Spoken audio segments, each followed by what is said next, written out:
నమస్కారం ఘంటారావానికి స్వాగతం. ముందుగా ప్రధాన అంశాలు.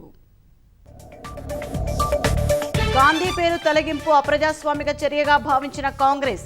ఉపాధి హామీ పథకానికి తూట్లు పడచడం విచారకరమని ఆవేదన. ఫిరాయింపులపై మాట్లాడే నైతిక హక్కు బీఆర్ఎస్ కాంగ్రెస్ కు లేదన్న బీజేపీ. ఆ రెండు పార్టీలు రాజకీయాలను దిగజార్చాయని మండిపాటు. పశ్చిమ బెంగాల్లో టీఎంసీ ఆటవిక రాజ్యాన్ని తలపిస్తోందన్న ప్రధాని.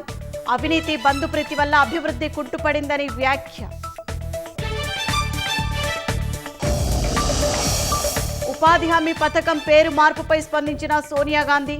గ్రామీణ పేదలను మోదీ ప్రభుత్వం విస్మరిస్తోందని మండిపాటు.